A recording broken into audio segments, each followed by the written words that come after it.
saddex askari oo ka tirsanaa ciidamada dawladda Soomaaliya kuwaas oo la sheegay in ay ahaayeen gacan ku dhiglayaal ayaa saaka maxkamadda ciidamada qalabka sida waxa ay ku filisay xukun dil ah toogashada oo ka dhacday fagaaraha iskool booliisiya ee magaalada Muqdisho ayaa lagu toogtay saddex nin oo hore uga mid ahaa ciidamada kuwaas oo laba kamid ah ay ka tirsanaayeen ciidanka xoogga dalka Soomaaliyeed halka midka saddexaadna uu ka tirsanaa ciidanka ilaalada deegaanka ee loo yaqaan Minishibiyo waxaana goobta toogashada goobjoog ka ahaa saraakiil ka tirsan ciidamada qalabka sida iyo mas'uuliyiin ka tirsan maamulka gobolka Banaadir gudoomiyaha darajada koowaad ee ciidamada qalabka sida ee dawladda Soomaaliya Korneel Liibaan Cali Yarow oo toogashada kadib warbaahinta la hadlay ayaa sheegay in saddexda nin ay ahaayeen gacan ku dhiglayaal geystay dilal kala duwan isagoona sheegay in maxkamadda ciidamada qalabka sida ku xukuntay dil toogasho ah kadib markii lagu helay dambiga lagu soo eedeeyay eedeysane gacan ku dhiigle Akis Dable Maxamed Umar Cadow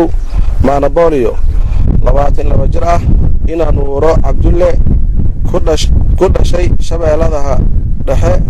ka tirsan guutada shanaad ee xoogga dalka Soomaaliyeed wuxuu si bareer ah oo ula kac ah u dilay marxuum la oran jiray wariye Mustaf Xuseen Qanyare dilkaas oo ka dhacay jidka isku xira degmada Afgooye iyo soonka Akis isbitaalkii Xaawa Cabdi maalintii taariikhda ahayd 22 bishii 10aad 2013 waxay maxkamadda darajada koowaad ciidamada qalabka sida u fariisatay dacwad ciqaabeedkii loo haystay gacan ku dhiigle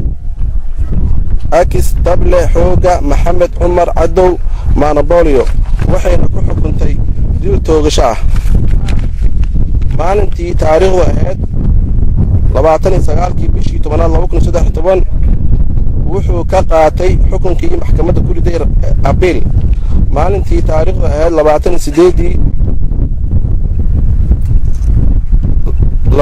bishii 12aad 2013 waxay maxkamadda sare ciidamada qalabka sida mar labaad u fariisatay dacwad ciqaabeedkii loo haystay gacan ku dhiigle Akis Dable Maxamed Umar Cadow Maanabooliyo waxayna ku xukuntay dil toogasho ah maanta oo taariikhda tahay 11 bishii 3aad 2014 waxaa lagu fuliyay dilkii lagu xukumay taariikhdu markay ahayd 1 bishii 9aad 2013 abaaro 8 duhurnimo eedeysanayaasha kala ah 1 laba xidigle Yaxya Sheekh Cabdullaahi Axmed 33 jir ah ina Xabiibo Maxamed ku dhashay Xamar kana tirsanaa guutada afaraad ee xoogga dalka Soomaaliyeed erga ahaan kula shaqeynaya xildhibaan Nuur Maxamuud Xuseen 2 Xuseen Cali Axmed Umar 37 jir ah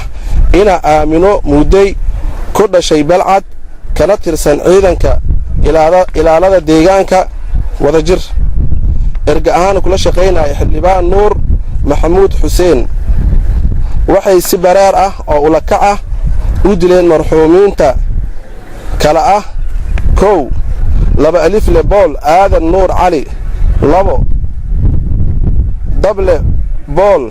Ali Muumin Cabdiraxmaan dilkaas oo ka dhacay degmada Warta Nabadda maalintii taariikhdu ahayd